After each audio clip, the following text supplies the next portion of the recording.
Hello বন্ধুরা, আসসালামু আলাইকুম। আশা করি সকলে সুস্থ আছেন, ভালো আছেন। তো ওয়েলকাম জানাচ্ছি জাভাস্ক্রিপ্টের নতুন একটা টিউটোরিয়ালে। তো ট্রেইলারে তো দেখেই ফেললেন যে আজকে আমরা কি তৈরি করতে চলেছি। আজকে আমরা মূলত জাভাস্ক্রিপ্ট দিয়ে একটা বাটনকে কিভাবে টগল করা যায় সেটাই দেখতে চলেছি, কিন্তু এই প্রসিডিউরের মাধ্যমে আপনারা একটা টগল বাটনকে বিভিন্ন মনে করেন দুইয়ের অধিকভাবেও কাজ করতে পারবেন। 2, 3, 4 যতগুলো আপনাদের প্রয়োজন হয় তত রকমভাবেই বাটনটাকে চেঞ্জ করে করে কাজ করতে পারবেন। তো বুঝতেই পারছেন কতটা ইন্টারেস্টিং হতে চলেছে আজকের ভিডিওটি। তো অবশ্যই শেষ পর্যন্ত দেখতে থাকুন। তো চলুন কথা না বাড়িয়ে শুরু করে ফেলি আজকের ভিডিও। তো আমাদের এই কাজটা করার জন্য আমাদের সিম্পলভাবে দেখেন, এখানে আমরা জাস্ট একটা index.html আমরা ক্রিয়েট করে নিয়েছি এবং এখানে আমরা লাইভ সার্ভার দিয়ে ওপেন করছি এবং এই ফাইলের ভিতরে কিন্তু জাস্ট একটা টাইটেল ছাড়া আর কিছুই দেওয়া নাই এবং বডি হেড ট্যাগগুলো তো রয়েছে অবভিয়াসলি। তো এখন আমাদের সিম্পলি একটা বাটনের প্রয়োজন। তো আমরা বাটনের জন্য একটা বাটন নিলাম এবং এই বাটনের একটা সিম্পল ক্লাস ডিক্লেয়ার করে দিব। তো এই সিম্পল একটা নাম দিলাম বাটন এবং এই বাটনের ভিতরে কিছু লেখা যেহেতু প্রথমে থাকবে, তো আমি প্রথমে একটা ধরুন সাপোজ দিয়ে দিলাম যে অফ। আচ্ছা, আমরা প্রথমে অন দিলাম। তো এর ভিতরে দেখেন এই যে অন লেখাটা চলে আসছে। তো এই বাটনটার আমরা ছোট্ট করে একটু স্টাইল করে দিই। তো স্টাইল ট্যাগের ভিতরে আমরা জাস্ট ক্লাসটা নিয়ে এখানে জাস্ট একটা প্যাডিং দিয়ে দিলাম। প্যাডিং ধরুন প্রথমে দিলাম 15 পিক্সেল অ্যান্ড এটা এমন। তাহলে এটা একটু বড় হলো এবং এটা এখানে চলে আসছে। ওকে, এবং এটার একটু মার্জিন দিয়ে দিই। তো মার্জিন দিলাম ধরুন যে কোনো একটা, যাই হোক। তাহলে এটা একটু এখানে চলে আসছে। তো তারপর আমরা এই বাটনটার যদি একটু ব্যাকগ্রাউন্ড দিয়ে দিই, ব্যাকগ্রাউন্ড কালার দিলাম ভায়োলেট অ্যান্ড এখান থেকে কালার দিয়ে দিব, কালার দিয়ে দিলাম হোয়াইট।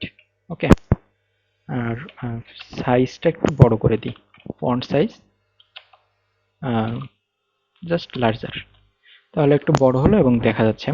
ওকে, তো আমাদের এখানে অন যে লেখা বাটনটা এখন চলে আসছে।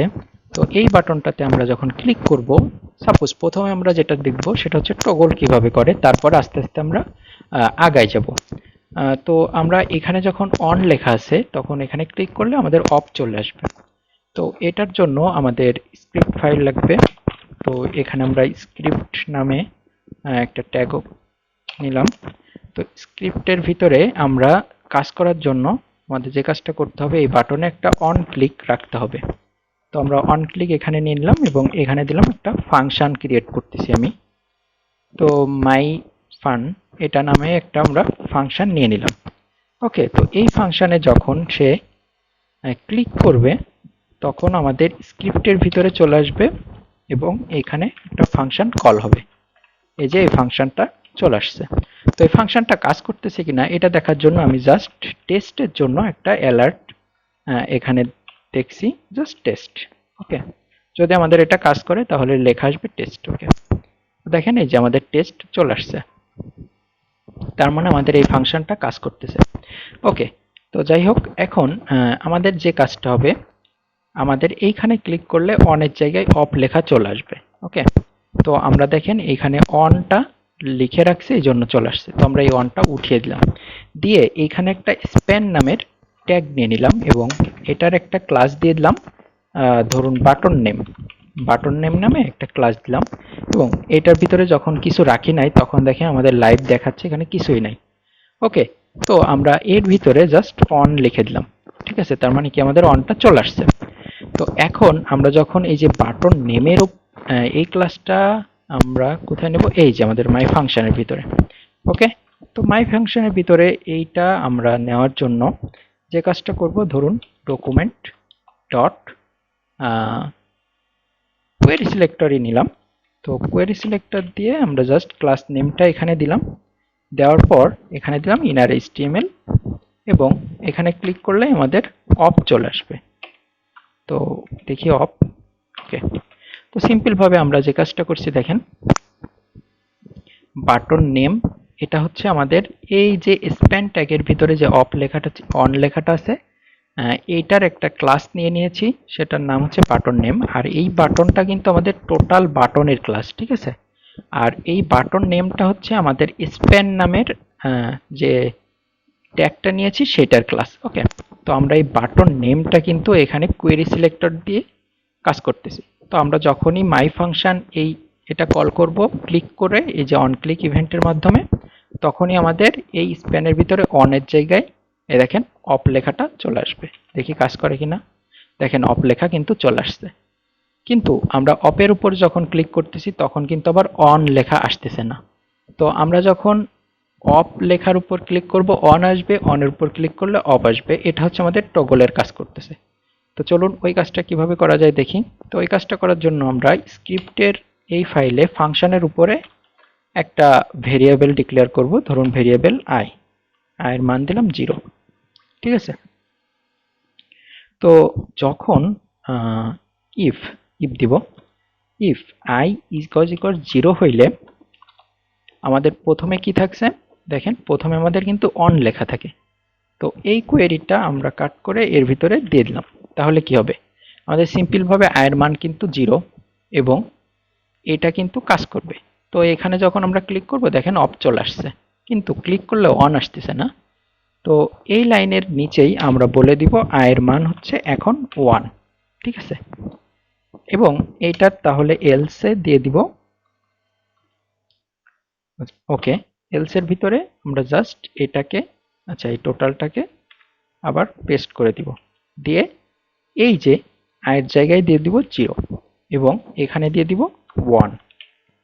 আর এই অপটার ওটা একটু বড় হতে দিয়ে দিই। ওকে, আচ্ছা তাহলে আমাদের কি কাজ হয়েছে দেখেন, লেট দিয়ে যে আই ইকুয়ালস টু 0 নিয়েছি, এই ফাংশনটা কলের সময় কিন্তু এই 0 জাস্ট একবারই নিবে প্রথমে, তারপরে আর ক্লিকের ইভেন্টে আর কিন্তু এটা আসবে না, ঠিক আছে। তো এটার জন্য আমরা জাস্ট ইনিশিয়াল করে নিয়েছি, এটা হচ্ছে গ্লোবালি ডিক্লেয়ার করছি।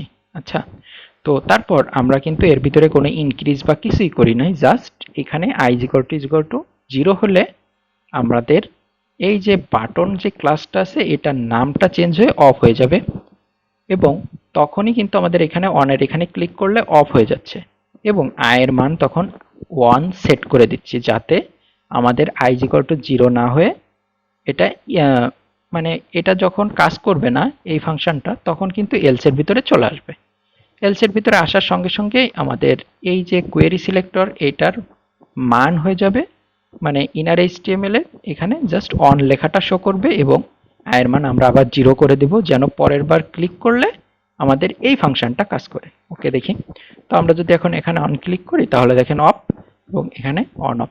দেখেন আমরা টগল বাটন কিন্তু ঠিক এভাবে খুব সহজেই তৈরি করতে পারি।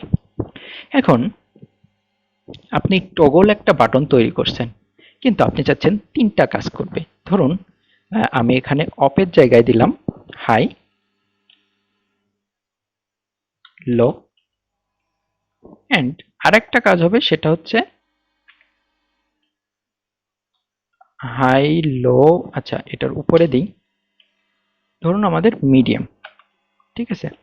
হাই লো জাস্ট আমি এখানে দিলাম, আচ্ছা এখানে একটা এরর আছে, এখানে হাই লো এন্ড এখানে দিলাম মিড।